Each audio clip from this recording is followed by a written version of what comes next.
De gracia, ¿qué es la Cuaresma? O sea, la Cuaresma, en contra de todas las ideas que solemos tener, la Cuaresma es un regalo y una bendición, ¿no?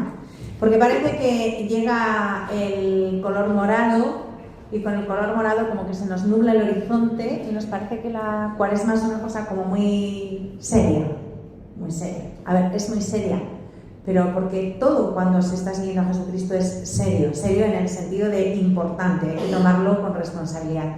Pero serio no significa triste, ni con esa connotación negativa. De hecho, tiene tan mala prensa la Cuaresma que cuando queremos decir que algo es cansino y pesado decimos eso es más largo que la Cuaresma. Y está muy mal dicho, porque la Pascua es más larga que la Cuaresma, ¿vale? La Cuaresma tiene 40 días y la Pascua tiene 50. Pero quiero decir que lo usamos en plan mal. Cuando algo no nos gusta, hablamos de la Cuaresma. Eso es más largo que la Cuaresma, vaya petardo, ¿no? Qué aburrimiento, qué horror. Y cuando llega el tiempo de Cuaresma, pues tenemos el riesgo de que un poco nos pase esto, de que se nos vaya metiendo esa idea de que empezamos ahora, pues 40 días que hay que pasarlos, como se puede, ¿no? Agárrate que vienen curvas, algo así. Pues no. La Cuaresma es un regalo, es una bendición y es lo que yo quiero que nos quede claro ahora que la estamos empezando, entre otras cosas, para poderla disfrutar. Porque si no conoces una cosa y encima te han hablado mal de ella, como es el caso de la Cuaresma, pues entonces no la disfrutamos. Estamos ahí con cara de a ver cómo pasamos este amargo trago. Y repito, la Cuaresma es un regalo. Mirad, hay una tradición judía de la cual nos habla San Pablo cuando nos dice, la tradición está en el libro del Éxodo 12:15, dice que una mujer tiene que revisar toda la casa la víspera de la Pascua, inspeccionando cada rincón de la casa para hacer desaparecer de ahí cualquier pequeño fragmento de pan fermentado, porque sabéis que la Pascua los judíos la celebran con pan ácimo, o sea, pan sin levadura, pan sin fermentar. Entonces, para celebrar en la Pascua, ellos lo que hacían era barrer toda la casa de pan fermentado. Si quedaba cualquier, aunque fuera un mendruguito, una miguita, lo limpiaban todo y lo barrían, ¿no?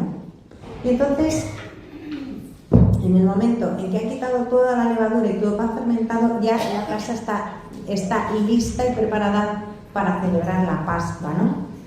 Y por eso San Pablo dice, purificaos de la levadura vieja. Quitad toda la levadura vieja que puede haber en casa para abriros a una realidad nueva, a la Pascua, ¿no? Al pan sin fermentar. Y nosotros estamos aquí empezando la Cuaresma y hoy tenemos una oportunidad de esta mañana para profundizar más en este espíritu y ahondar y prepararnos bien. Tenemos un tiempo privilegiado porque no todo el mundo tiene una mañana para dedicársela al Señor y a su propio corazón para prepararlo. Por eso estos retiros siempre hay que considerarlos como un regalo, como una oportunidad. Bueno, pues digo que tenemos una mañana para destruir todo lo que pertenece a la levadura vieja, al pan fermentado viejo que hay en nuestra vida. Entonces vamos a intentar destruir todo eso para poder celebrar la Pascua, como dice San Pablo, con los panes ácimos, sin levadura, o sea, nuevos, de la pureza y de la verdad.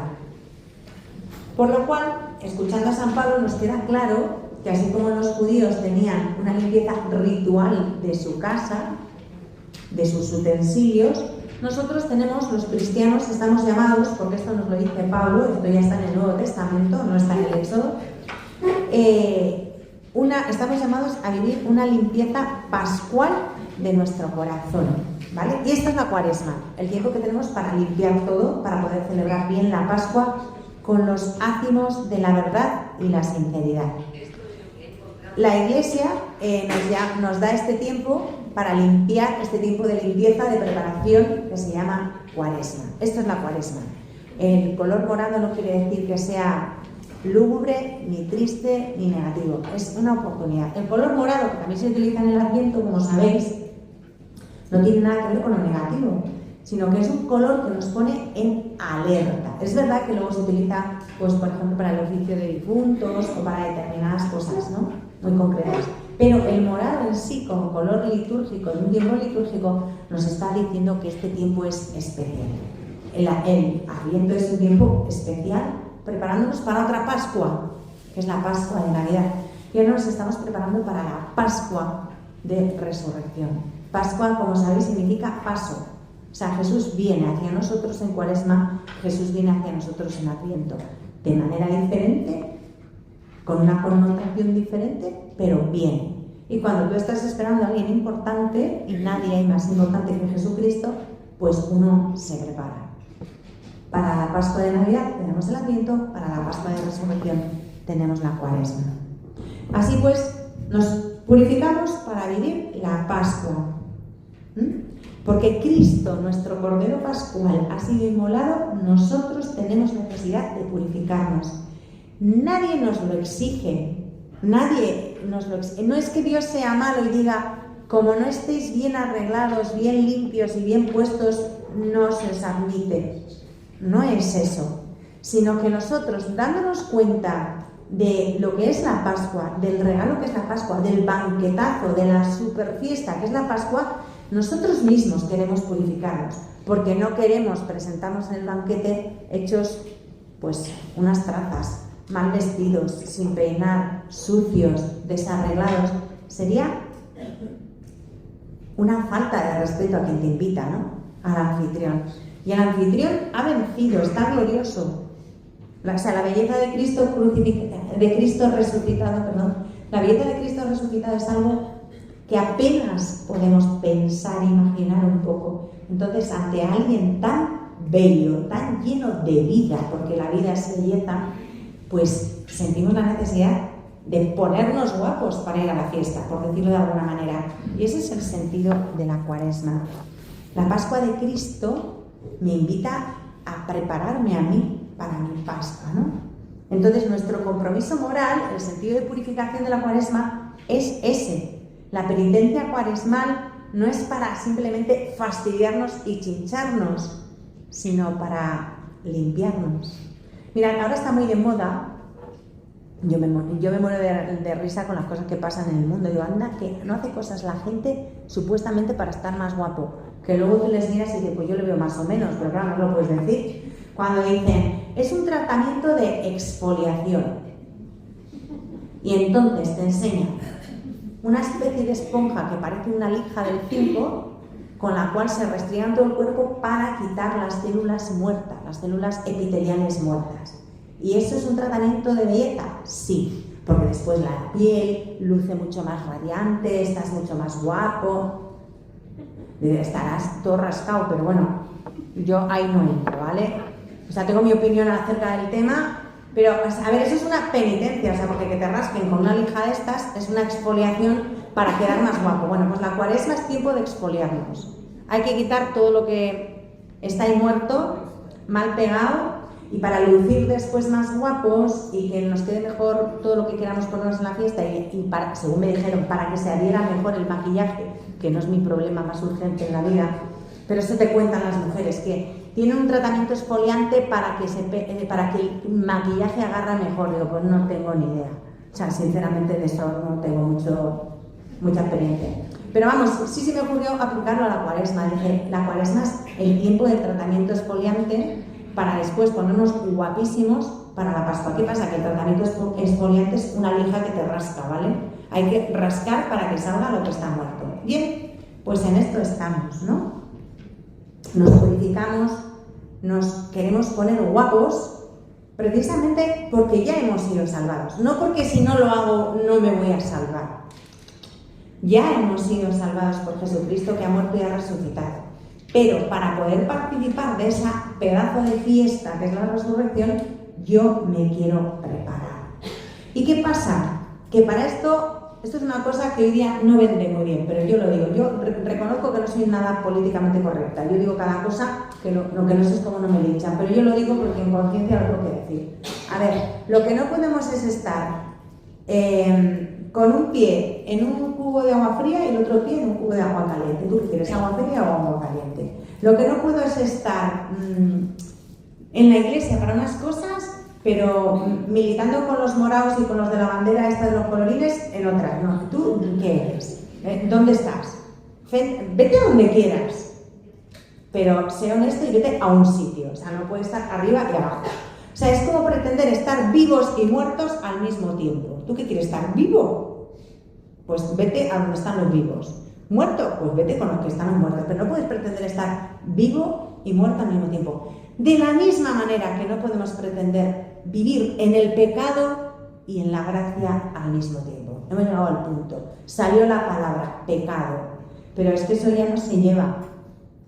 Desgraciadamente lo llevamos todos. O sea, ojalá no se llevara, fuera una moda y nos la pudiéramos quitar. No, claro que se lleva. Está ahí. Es parte de la vida. No es una cuestión de modas, es una realidad. Otra cosa es que no queramos verlo, que no lo queramos mirar, que nos resulte muy incómodo. Es muy incómodo mirar el pecado de frente, pero en Cuaresma tenemos que hacerlo, porque si no, nunca nos vamos a poder liberar de eso que nos oprime.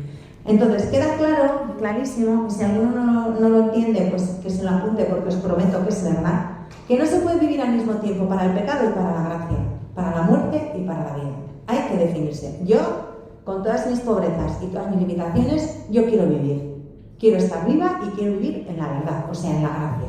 Luego me pego cada torta que para qué. Pero también tenemos arreglo, porque Dios es tan bueno que nos ha dado la manera y la herramienta para poderlo arreglar cada vez que nos estrompamos. Que es un sacramento muy concreto del que hablaremos después, ¿vale? Entonces, tenemos que elegir si queremos estar vivos o muertos en el pecado o en la gracia. Y esto hay que empezar ya. O sea, principio de la Cuaresma, aclararse dónde queremos estar. Si no, pues nada, comamos y bebamos que mañana moriremos. Fuera de juerga y pasarlo bien. Os podéis marchar porque para qué os vais a quedar aquí si queréis estar en el otro lado, ¿vale? Si estamos aquí es porque queremos vivir para la vida, quedarnos en el grupo de los de la vida. A ver, si podemos estar en el grupo del ganador, no vamos a ser tan tontos de irnos al grupo del que ya ha perdido. Yo quiero estar siempre con el que ha ganado, que es Jesucristo, ¿vale? Y ya ha ganado. Otra cosa es que en la Cuaresma, para afiliarme bien a ese grupo y pegarme bien a Jesucristo, tengo que quitar lastre, tengo que exfoliarme, ¿no? Y además esto no es cosa mía. La monja esta que ha venido aquí sacudiéndonos estopa desde las 10 de la mañana, no. Esto lo dice Jesucristo claramente. El que no está conmigo está contra mí. Esto es palabra del Señor, o sea, no es cosa mía, ¿vale? Porque claro, uno de los errores, que es un engaño clarísimo del espíritu y del mal, es decir, bueno, tampoco hay que ser tan extremosos como la monja esta. Uno se queda en el medio y se queda neutro. No podemos ser neutros. O sea, no caigáis en la vana ilusión de pensar que te puedes quedar donde estás. Si no escoges a Jesús, no te vas a quedar donde estás. No, pero yo aunque no escoja a Jesús, tampoco escojo al maligno. Me quedo aquí, donde estoy más o menos colocado. No os engañéis porque eso no es posible. El que no escoge a Jesucristo está escogiendo su contrario. Esto no lo digo yo, lo dice Él. El que no está conmigo está contra mí. No penséis que os vais a quedar ahí y no va a pasar nada. No ir con Él significa que poco a poco el otro te va a ir arrastrando a su terreno. No nos podemos quedar neutrales. Por eso hay que tomar una decisión y hay que tomarla ya mismo y ponernos las pilas, ¿vale? Vamos a prepararnos para la Pascua. Doy por hecho que si nadie se ha levantado y no se ha ido ya en este momento, es que os quedáis, ¿vale? Entonces, si os quedáis es porque nos vamos a preparar para la Pascua. Ya, claro, sí, guay, nos preparamos para la Pascua, pero ¿cómo? Esto de prepararse para la Pascua, ¿cómo es? Porque a mí no me parece tan fácil. A ver, fácil no es, pero imposible tampoco, ¿vale? Otra cosa es que hay que trabajar. Mira, lo primero que tenemos que hacer es entender con fuerza, con claridad, que en este momento el Señor nos pide con mucha fuerza y con pasión, o sea, que esto no vale para gente así, que me da igual, no sé, no, aquí hay que tomar decisiones fuertes, contundentes, radicales y ponerlas por obra. Y entonces, ¿cuál es la cosa? Que el Señor pasa por mi vida, pasa a mi lado hoy, empezando esta Cuaresma, me llama a salir del pecado y a liberarme de toda mi levadura vieja, o sea, a exfoliarme en condiciones. Y esto es lo primero que tenemos que hacer. Y todos tenemos que dar este paso porque todos estamos atados de una manera u otra a esa realidad que se llama pecado, en mayor o menor medida, pero aquí nadie está libre. Todos somos pecadores y ya está, no pasa nada, pero es importante recordarlo. Yo creo que más o menos todos lo sabemos, pero a veces se nos olvida, ¿no? Entonces, ¿qué tenemos que hacer? Pues lo primero, reconocer nuestros pecados, reconocerlos, cada uno sabrá. Luego vamos a tener un tiempo de silencio para entrar dentro del propio corazón, pedir luz al Espíritu Santo y pedirle que Él nos ilumine en cada repliegue, en cada cosilla, que cada uno sabe. Esto es un tema muy personal, pero que uno tiene que tomarse en serio, trabajarlo dentro del corazón. Entonces, ¿de qué pecado se trata? Pues averigua tú, cada uno sabrá. ¿Qué pecado tengo que reconocer? Pues el tuyo y yo el mío, ¿vale? Esto es así. Y, desde luego, no se trata solo de aquel pecado que cometí en aquel momento de mi vida, de tanto tiempo, que aunque ya está, me sigue pesando ahí. Bueno, eso es parte de tu historia. Pero si ya está perdonado y confesado, tampoco te machaques. Está ahí.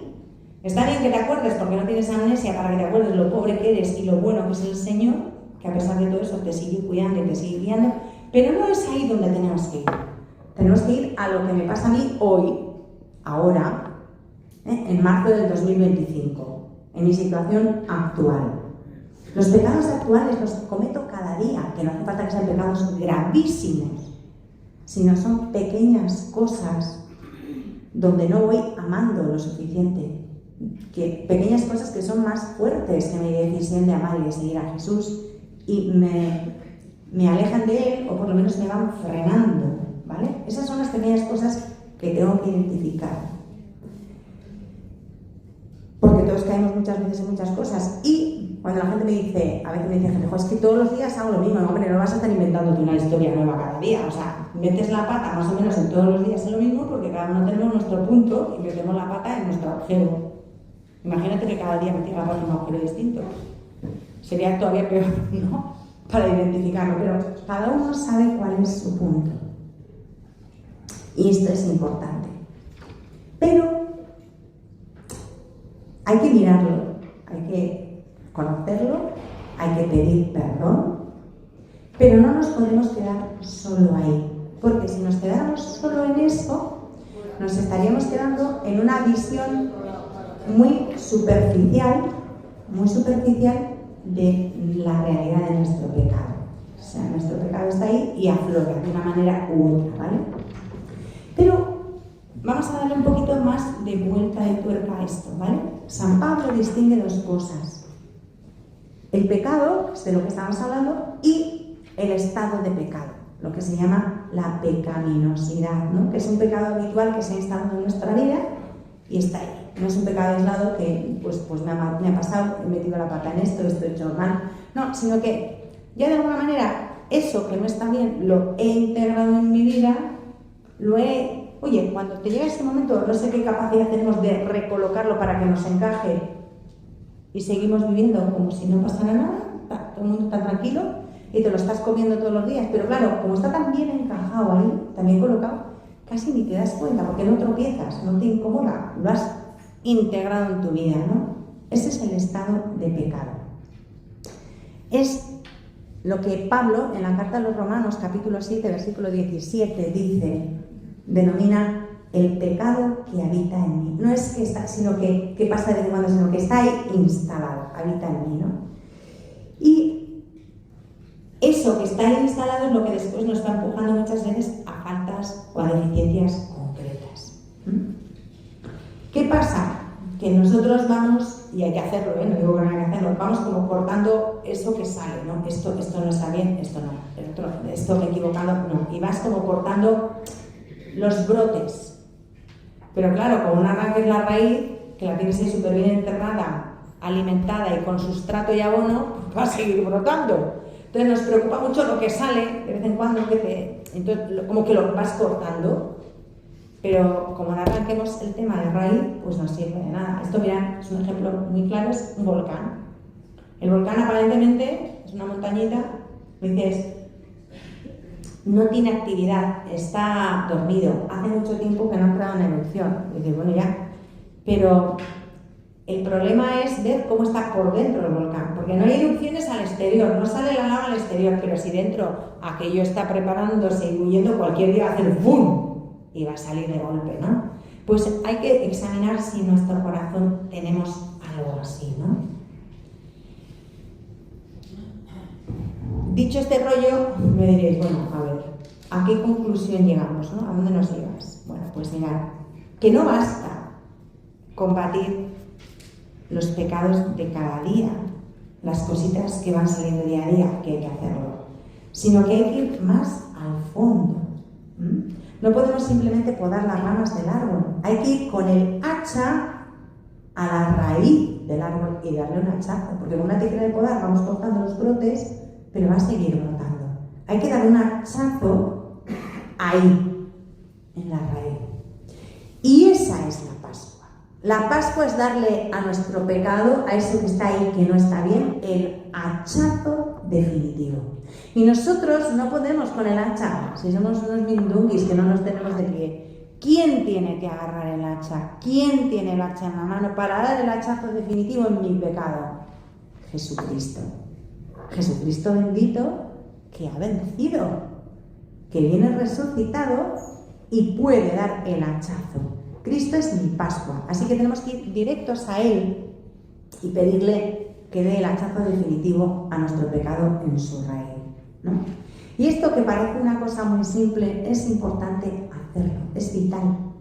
Es tan importante que si no hacemos esto, permitidme que lo diga así, la cuaresma no sirve de nada. No vamos a vivir nuestra Pascua. O sea, para vivir nuestra Pascua tenemos que dar ese hachazo. Y la cuaresma es para que le demos ese hachazo, ¿de acuerdo? Entonces, el apóstol Pedro nos dice que hay que romper definitivamente con el pecado. No sé dónde está el móvil, pero... Vale, ya. Hay que romper definitivamente con el pecado. Y eso es vivir la Pascua. Y para eso es la cuaresma, para tomar la decisión de romper definitivamente con el pecado. No es hacer penitencia por hacer penitencia, sino tener claro y comprender de verdad, vivencialmente, no con la cabeza, sino con todo el ser, que tenemos que buscar la raíz de nuestro pecado y darle ese hachazo definitivo. Esto es importantísimo. Porque solamente quien realiza este acto va a vivir de verdad la Pascua. Si no, llegaremos a la vigilia pascual, cantaremos lo que cantemos, pero si no hacemos esto, pues estoy diciendo, pues estamos perdiendo el tiempo, un poco haciendo el canelo, o sea, nada. Hay que romper definitivamente con el pecado, o sea, destruir el cuerpo mismo del pecado, no sus manifestaciones. Y claro, ¿cómo se hace esto, no? Pues mirad, una de las cosas más tremendas que estamos viviendo en este siglo XXI, en este ya un cuarto de siglo, ya ha pasado un cuarto de siglo del siglo XXI, y que quizás en este año jubilar lo tenemos que pedir como una gracia, ¿vale? Para vivir de verdad el júbilo, ¿no? La gracia de reconocer a nuestro enemigo. Vivimos en una sociedad que se ha dedicado a anestesiar las conciencias. El gran drama del hombre de hoy es que ya no reconoce a su enemigo. Entonces, como no lo reconoce, como no lo ve casi como un colega, como lo ha integrado en su vida, como lo ve como normal, pues no lo combates. ¿Qué pasa? Que el verdadero enemigo, el amo que nos tiene esclavizados, no lo vemos, no advertimos que está ahí. ¿Por qué? Porque se trata de una esclavitud dorada, pintada en bonitísimo, no pasa nada, esto es normal, hay que respetar, hay que ser tolerante, no hay que ser tolerante. El mal hay que combatirlo. Y el cristiano tiene obligación moral de combatir el mal, no de tolerarlo. Habrá que respetar a las personas que hacen malas cosas, porque son hijos de Dios y Dios las ama. Y ha muerto y ha resucitado por ellas. Y tendremos que intentar acercarnos al Señor, a las personas. Pero el mal hay que combatirlo y denunciarlo. No, es que hay que ser tolerantes. No. Cuando alguien a mi lado está haciendo daño, yo no lo tengo que tolerar. No tengo que decir que a mí más me da. A mí me da todo. O sea, yo veo el mal y como hija que soy de Dios y corredentora que soy con Cristo, tengo que ir contra eso. Pues nos han quitado esta esclavitud tan dorada, tan bonita, que nos la estamos comiendo, nos están atando, nos están amordazando y nos quedamos tranquilitos, sin resistencia. Ese es el gran drama de hoy día. No tenemos capacidad de reacción. Nos han hecho ver que no pasa nada, ¿no? Nos dicen que el pecado ya no se lleva. De hecho, me han dicho, ¿cómo en una charla de Cuaresma vas a hablar del pecado? Y digo, ¿y de qué queréis que hable? ¿De los osos panda? Tendré que hablar de lo que de verdad importa, de lo que de verdad condiciona nuestra vida y nuestra felicidad, la mía personal y la de las personas que están a mi alrededor. Porque si yo permanezco en mi pecado, esas hermanas que viven conmigo lo sufren. Y un poco más fuera, en el círculo más exterior, las personas que os acercáis lo sufrís. ¿Así? Sí. No, pero eso es algo muy personal. No. Mi pecado es mío. Y lo tengo que combatir yo y purificar yo. Pero no solo me afecta a mí. Me afecta a mí principalmente, pero afecta a todos los que están cerca. O sea, no es un asunto privado. Como la fe no es un asunto privado, ni el evangelio es un asunto privado. Es de interés público, eso sí que es de interés público y es de lo que no se habla. Porque hay que ser políticamente correctos. Y tú hablas de cosas muy antiguas. Eso me lo han dicho, Porque el pecado no se lleva y hablar del pecado menos. Digo, pues bueno, pues como si soy de la época de las cavernas, me da igual. Pero San Pablo lo dice. Y a San Pablo le tengo por un tío súper actual. Habla como si viviera hoy.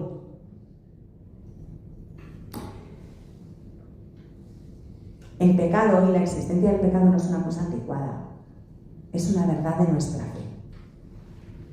O sea, quiero decir que no me lo he inventado yo. Y en el Catecismo de la Iglesia Católica hablan del pecado. Tampoco me lo he inventado yo, o sea, no son anticuadas. Esa es la gran mentira del mundo actual. Entonces, que quede claro que no vamos a luchar contra un fantasma, sino contra una realidad que existe.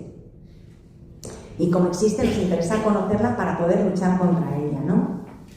Y lo primero de todo es darnos cuenta, y es lo que cada uno tiene que examinar, hasta qué punto eso está en mi vida y me tiene esclavizado, amordazado, amedrentado.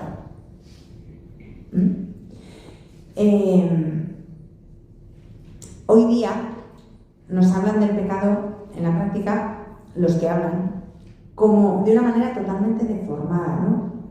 Para que no lo identifiquemos, como si fuera una especie de adversario ideológico, ¿no? Y entonces acabas diciendo pues que el pecado está a la derecha, o está a la izquierda, o está arriba, o está abajo, afecta a esto, afecta al otro, y eso no es así. El pecado es una realidad mucho más profunda con la que no podemos jugar y que no debemos frivolizar. De hecho, Jesús lo dice, ¿no? Cuando, no lo dice así, pero él habla del reino de Dios. Pero las palabras que él utiliza para hablar del reino de Dios, podemos sustituir reino de Dios por pecado y quedaría así. Cuando os digan que el pecado está aquí o allá, no los creáis, porque el pecado está dentro de nosotros. Igual que el reino, el pecado, que es lo contrario al reino, pues está dentro de nosotros, ¿no? Total, a lo que yo iba, que Jesús en ningún momento niega la existencia del pecado, sino que lo mira de frente y lo denuncia, y sobre todo no se lo toma a broma, no bromea con él, no se frivoliza. Porque mirad, cuando tú dices esto, vienen los cristianos light, que digo yo, y te empiezan a decir, bueno, es que eres una exagerada, es que la gente va a salir de estampida. Que salgan de estampida, pero salen de estampida habiendo oído la verdad, o cada cual que se lo administre, ¿sabes? Y ya, pero entonces es que te pones de una manera, tú coge el Evangelio de Lucas y mira lo que dice Lucas, pues de la oveja perdida, tú mira el tema del hijo pródigo, todo lo que Lucas dice en el Evangelio, ¿no? Y a ver, vamos a ver si nos centramos. Una cosa es la misericordia de Dios hacia el pecador, que es infinita, no tiene límite, y en este libro lo digo, o sea, este libro es un canto a la misericordia y a cuánto nos quiere Dios y cómo nos busca, por mucho que la liemos. Pero eso es una verdad, pero no es menos verdad que la misericordia de Dios hacia el pecador, la lucha sin tregua de Dios contra aquello que nos hace daño. O sea, hasta el punto de que Dios responde a nuestro pecado con la respuesta más sorprendente que se puede dar, que es entregar a su Hijo Jesucristo. O sea, la respuesta de Dios a nuestro pecado es Jesucristo crucificado. O sea, vuestro pecado es de tal calibre, es tan gordo, es tan mortal para vosotros, que os va a matar. Y no tengo más que un remedio, que es entregar lo más grande, lo que más amo, a mi Hijo. Esa es la respuesta de Dios a nuestro pecado. Luego, quiere decir que el pecado no es una bromita cuando Dios responde de esta manera. No hace un milagrito y ya, arreglaos todos. No. La redención. O sea, el lío era de tal calibre que fue necesario que Jesucristo se encarnara, viniera, muriera y resucitara. O sea, ahí va el tema. O sea, el tema no es broma. Y esta es la lucha de Dios contra el pecado hasta el fin de los siglos. Y está ahí. Y que sepamos que esa lucha va a permanecer hasta el fin de los tiempos. Él ya ha vencido y tenemos que estar del lado del vencedor. No vamos a ser tan tontos de ir con el que ha perdido el partido, sino con el que ha ganado. Nosotros siempre vamos con el que gana, pero sabemos que hasta el fin de los tiempos hay que luchar. ¿Qué es lo que tenemos que hacer? Pues mirar y desenmascarar el pecado hoy. Porque ¿qué nos pasa? Que tenemos miedo a un mogollón de cosas. Yo hablo con gente que tiene miedo a 1000 temas. De hecho, nos venden el pecado como si fuera una cosa de viejitos, pasada de moda, algo con lo que se asustan a los niños, cuentos, ¿no? Y no nos damos cuenta de que vivimos y convivimos con ese pecado que habita en nosotros tranquilamente y sin ningún miedo durante un mogollón de tiempo. Tenemos miedo a 1000 estupideces, pero 1000. Y no tenemos miedo a lo que de verdad hay que temer. Entonces, yo no estoy contando nada que no sea cierto, lo sabéis. O sea, tristemente es una patética realidad, ¿no? Entonces, ¿qué tenemos que hacer? Desenmascarar nuestro pecado. ¿Y cuál es el delito más grande que hoy día hemos cometido o cometemos los hombres? Olvidarnos de Dios.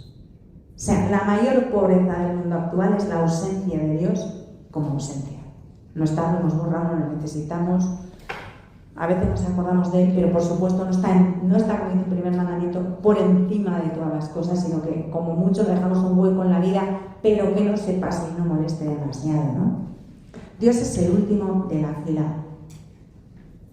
Y yo, pues una vez hice una frase, y de la frase hicimos hasta una pulsera, ¿no? La frase es muy simple, pero es importante. Primero Dios y lo demás que haga fila. O sea, esto así. Primero Dios y el resto que haga fila, ¿no? Repito que no tenemos que condenar a nadie. Nunca. No somos quienes, pero sí condenar lo que está mal hecho. Sí condenar lo que es malo. Denunciarlo y condenarlo. Porque, ¿qué pasa? Que si dejamos a la gente que conviva tranquilamente con ese pecado que se va instalando en nosotros, daos cuenta, estamos dejando a la gente que viva con su sentencia de muerte, que conviva con ella tranquilamente, que la mire todos los días y que se acostumbre a ella de tal manera que ya ni se detiene a mirarla. Es una cosa que está ahí siempre, ¿no? No. Porque Dios no quiere la muerte de nadie. De hecho, lo estamos rezando en las antífonas de la liturgia de Cuaresma. Dios no quiere la muerte del pecador, sino que se convierta de su conducta y que viva. ¿Qué pasa? Que Dios nos mira diciendo, pero vamos a ver, y lo dice ya desde los profetas, ¿no? Dice, pero ¿por qué habéis de morir, casa de Israel? ¿Qué hago con vosotros? No os empeñéis en caminar hacia la muerte. ¿Por qué habéis de morir? No, Dios nos quiere felices. Felices, ese es su plan. Pero nosotros nos empeñamos en estropearle el plan todo el rato. Nos quiere felices, sobre todo desde el punto y hora que quiere que vivamos, pero no vivir como esta vida, que otro de los problemas es que creemos que esta es la vida, no. Esto es algo transitorio, estamos aquí de paso. La vida a la que estamos destinados es otra. Pero si nos empeñamos en quedarnos atascados en esta, no vamos. Y porque quiere que vivamos y quiere que nos purifiquemos, que nos expoliemos bien de todo lo que nos impide estar en condiciones, nos da esa posibilidad de purificación, el arrepentimiento, la penitencia. Todo eso son regalos, dones que Dios nos ofrece. No son cargas que nos impone, son oportunidades, son medicinas, son instrumentos para expoliarnos. Dios no es un tirano cruel. Dios no quiere retorcernos hasta el punto de decir, y ahora me las vais a pagar por lo que habéis hecho. No, para nada, ese no es Dios. Dios lo que nos dice es, mirad, os quiero tanto y os quiero felices aquí conmigo, que quiero que os limpiéis, quiero que aprendáis dónde está lo que os hace daño, para que no os hagáis más daño. Y para eso hay que hacer un proceso. Y a veces, muchas veces, frecuentemente, es un proceso penitencial. Necesario, pero no malo. Y de hecho, cualquier movimiento penitencial cristiano, si de verdad es cristiano, tiene que ser auténticamente cristiano y evangélico, tiene que dejarnos siempre una huella positiva de amor a la vida, de alegría, de júbilo, de esperanza, de ganas, de impulso. Por eso la Cuaresma no es gris, ni triste ni negativa. La Cuaresma es un regalo. Vamos a ofrecerle a Dios la alegría de ver que aprovechamos su regalo a tope. Porque seríamos tontos si alguien nos trajera un regalo muy bien envuelto y lo dejáramos ahí sin ni siquiera quitarle el envoltorio para ver qué es. Que eso es lo que nos pasa muchas veces con la Cuaresma. Vamos a desenvolverlo y vamos a ver bien cómo es ese regalo y de qué manera lo podemos utilizar y de qué manera lo podemos disfrutar y para qué nos sirve. Vamos a desenvolver la Cuaresma, ¿no? Como os he dicho antes, el morado de la liturgia nos dice que ese es un regalazo importante. Entonces, no lo podemos dejar sin desenvolver. Y aquí llegamos pues a ese punto en que decimos, bueno,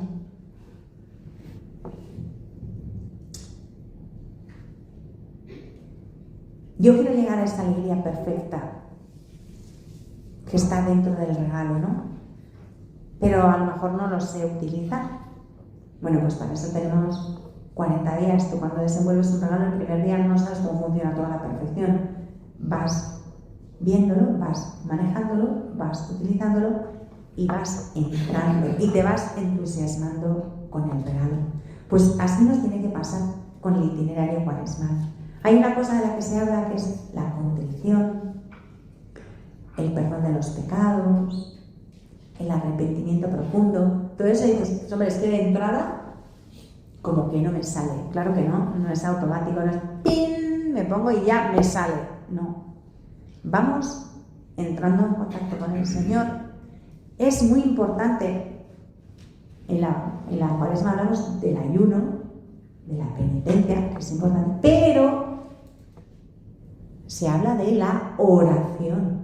En Cuaresma tenemos que tener más tiempo de oración, más tiempo para orar, reflexionar y activar dentro de nuestro corazón ese arrepentimiento, ese comprobar dónde, en qué repliegue de nuestro corazón se esconde ese pecado que habita en mí, para desenmascararlo, para decir, es que no lo quiero, para decir, Señor, ayúdame a erradicarlo de mi corazón, porque lleva ahí tanto tiempo pegado, arraigado, que no sé cómo hacer para quitarlo, pero ya no es poco conocerlo y saber que está ahí.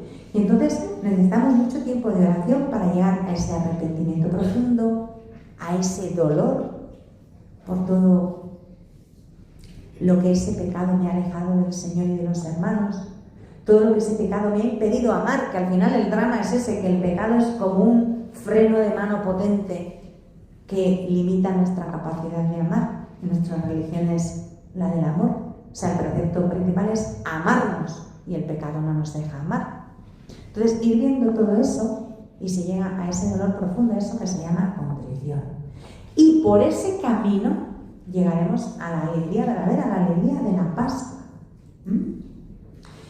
Y bueno, aunque muchos no lo quieran reconocer,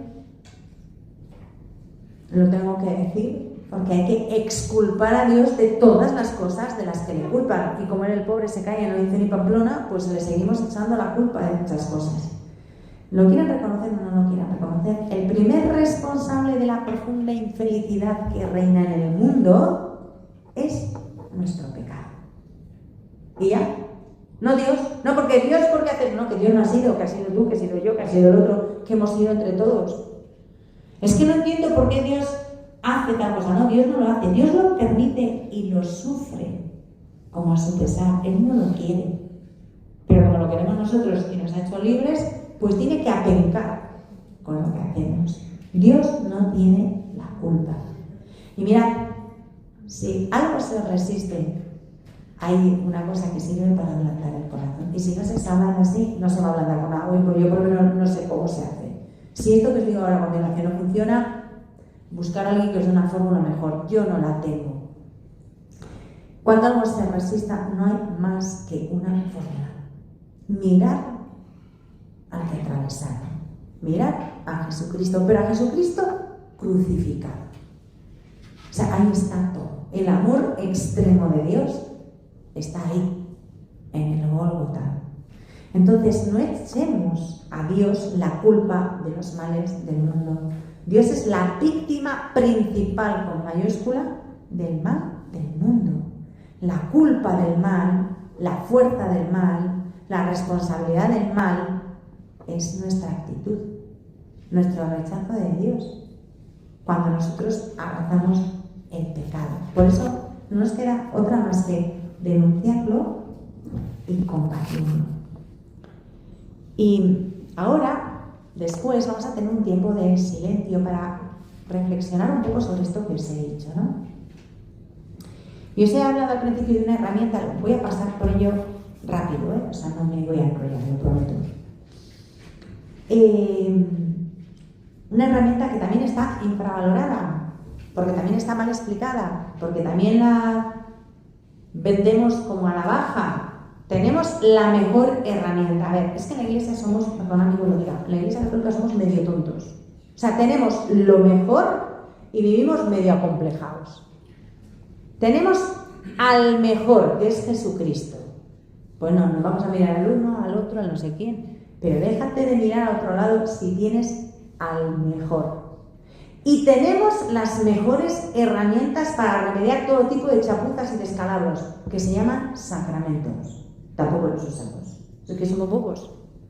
No, vamos a ver si haciendo reiki, tai chi, meditación trascendental, si dando un paseo por la playa. A ver, lo del paseo por la playa no me parece mal, pero el resto que he dicho antes, tú, si eres católico, apostólico, romano, vete a los sacramentos de la Iglesia, que Dios, que es un padrazo, nos ha dado todo lo que necesitamos para remediar todos los descalabros.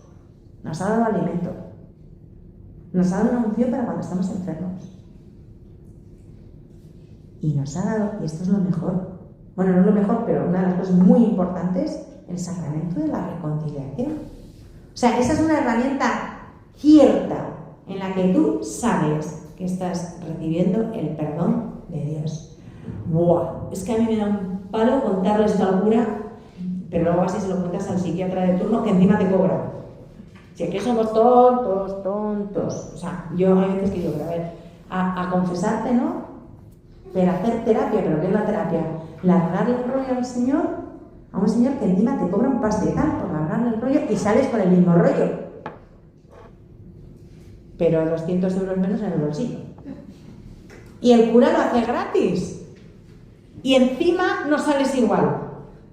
Porque después de la absolución sacramental, tu pecado ha sido perdonado. Ahí queda eso. Y es gratis. Que si eso lo cobraran y se cotizara, ¿cómo se cobraría perdonar un pecado?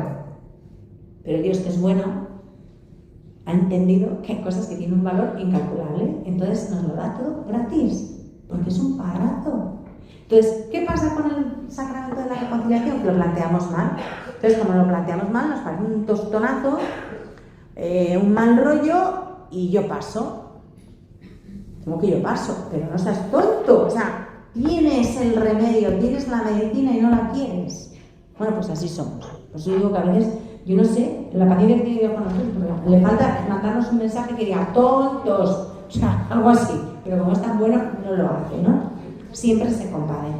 Entonces, lo primero que nos interesa es que entendamos que el sacramento de la reconciliación es una celebración, una gozada, no es una carga. No es una carga. ¿Qué es en realidad? Pues es el movimiento del hijo que vuelve a su padre. Es el proceso del hijo que viene a decirle a su padre la pena que tiene por haberle causado dolor, por haberle entristecido. O sea, me he portado mal, te he hecho sufrir, te he puesto triste y me muero de pena por haberme portado así. Eso es el primer paso del sacramento de la reconciliación. Por nuestra parte, ese paso.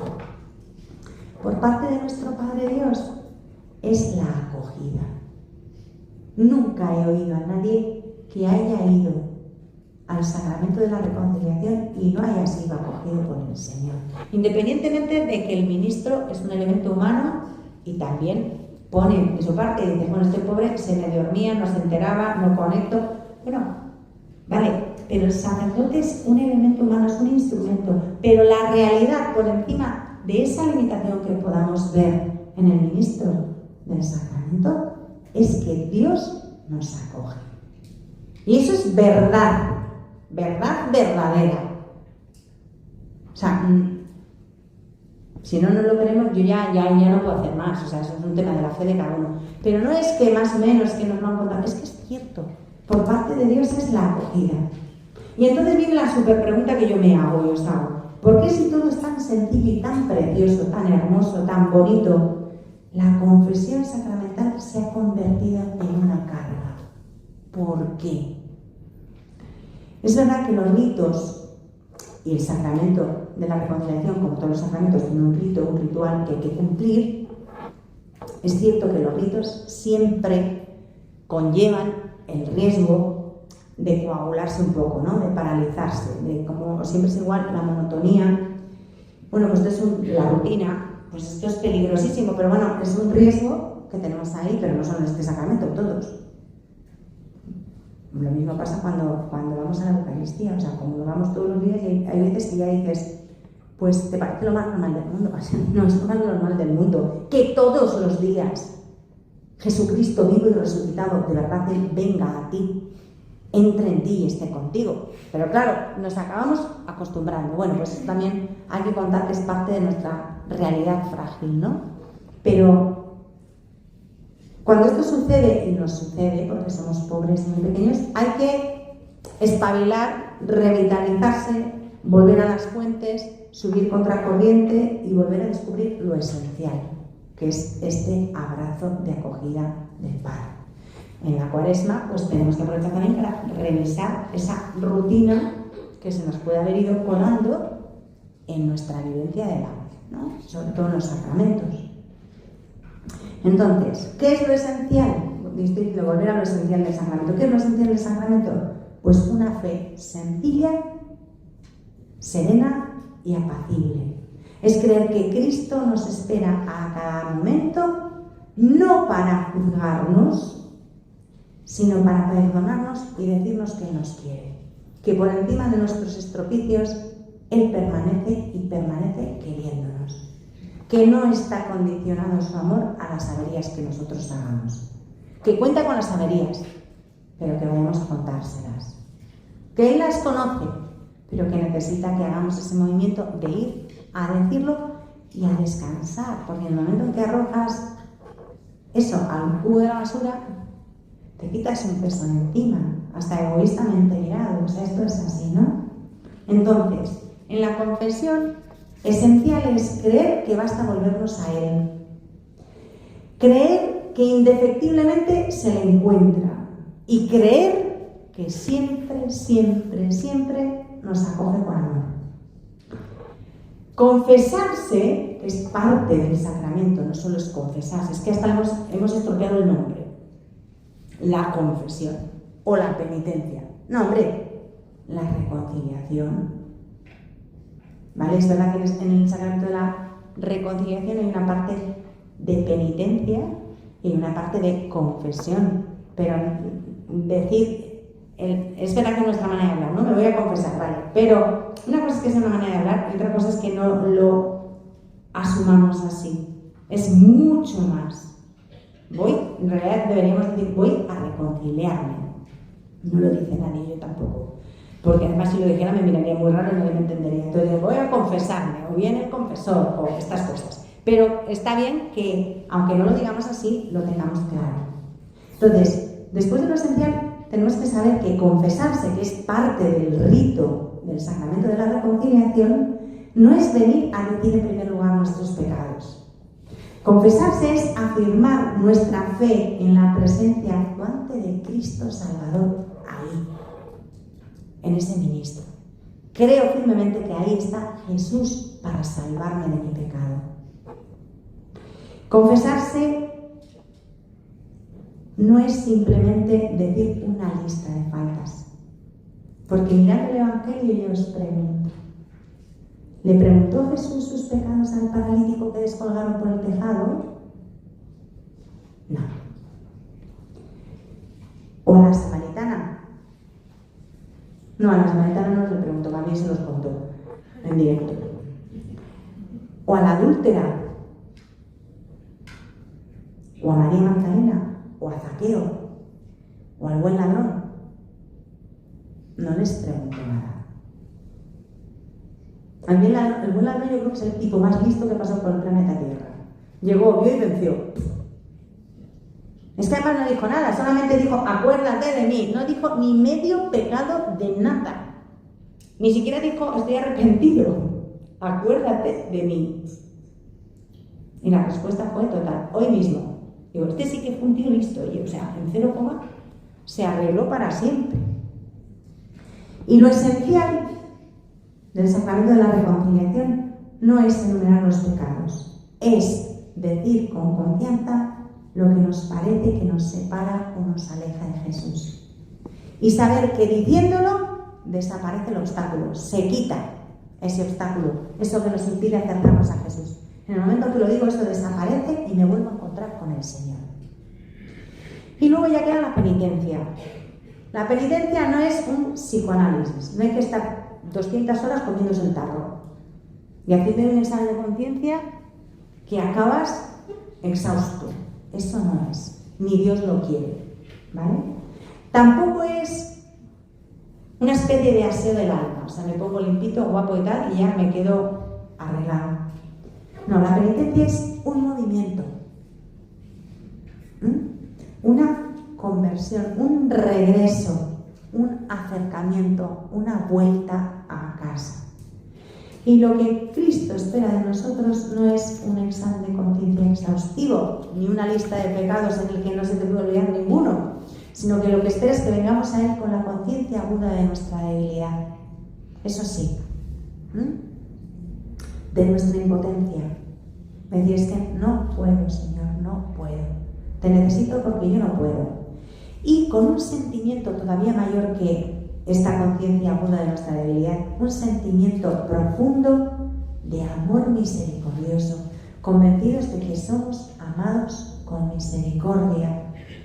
de que aquel a quien hemos entristecido por no amarle bastante, nos ama con misericordia y sin límites. Nuestro desamor, nuestro pecado, no condiciona el amor de Dios ni en una décima de milímetro. Nada. O sea, no depende. Dios no me quiere porque yo sea bueno, me quiere porque Él es bueno. Y porque es mi Padre. Y porque es amor. Entonces, yo no tengo que hacer nada para que Dios me quiera. Tengo que hacer las cosas bien para ser feliz, queriéndole yo a Él. ¿Vale? Este es el plan. Entonces, lo importante no es mirar todo con una regla de medir, sino mirarlo todo con confianza y amor. Sobre todo, intentar no mirar las cosas con ojo jurídico, con ojo canónico, con el libro de teología moral en la mano, hasta dónde es el límite, dónde me pasa algo de esto, ya no es... No. Con esto no tengo nada en contra ni de los cánones ni de la teología moral. Pero un hijo no vive así. Es a donde yo quiero llegar. Un hijo vive confiado, ¿no? Y entonces, lo importante es eso. Hablar realmente con Jesús, no simplemente acusarse para cumplir un deber o una obligación, sino reconocernos pobres y saber que Él nos quiere y decírselo, ¿no? No es una medida de higiene, ni para quitar nuestros trapos sucios, sino que se trata de reconocer que hemos herido a quien nos quiere con locura. Y el haber hecho eso nos duele en el corazón, ¿no? Una cosa es comparecer ante un juez y confesarlo todo para no ser condenado, y otra cosa es echarse con una confianza loca en los brazos de quien sabes que te quiere y tú le has entristecido, ¿vale? Esa es la confesión. Y la contrición es otra cosa de la que también hablan cuando se habla del sacramento de la reconciliación y hacen unos discursos súper largos que a veces no hay quien entienda. Pues yo he llegado a la conclusión de que la contrición es simplemente el dolor que sentimos por no haber amado bastante a Dios. Ya basta, o sea, no hay que liarse haciendo grandes cosas, ¿no? Y cuando vamos a confesarnos, cuando vamos a recibir el sacramento, yo os invito a que siempre pidáis la gracia, siempre, siempre, siempre la gracia de que no nos acostumbremos nunca a nuestra falta de amor, de que no nos resignemos definitivamente a eso. No, si ya lo he intentado tantas veces que no. O sea, vuelvo a caer en lo mismo, vuelvo a meter la pata, no tengo remedio, ya, mira, yo ya me resigno, tiro la toalla, ¿qué voy a hacer? Pues no. Tenemos que pedir la gracia de no acostumbrarnos, de no resignarnos, de seguir luchando siempre.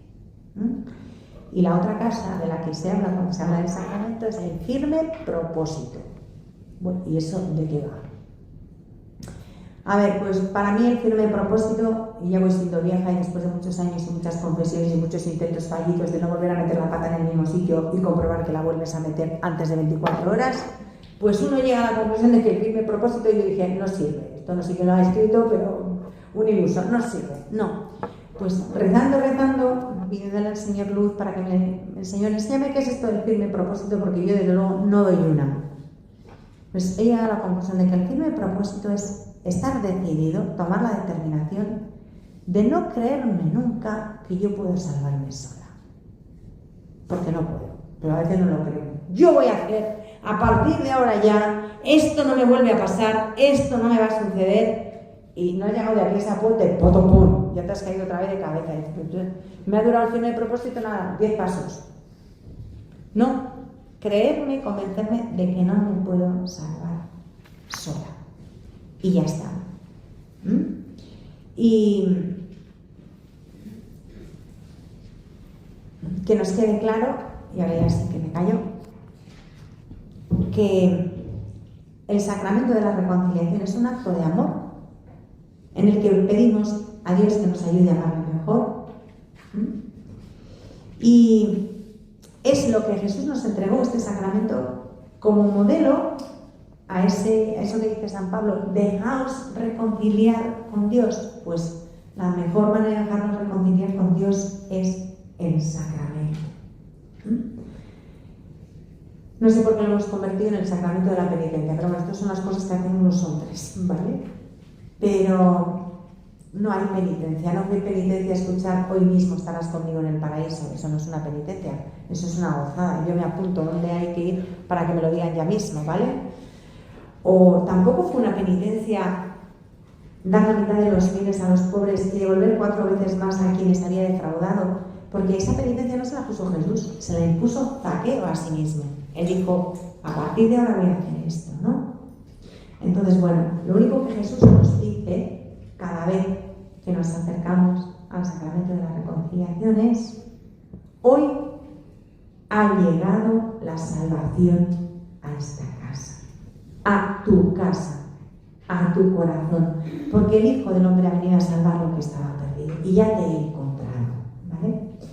Y con eso, pues, vivirlo y disfrutarlo. Propósito de esta Cuaresma: aprender a disfrutar este regalo que es el sacramento de la reconciliación.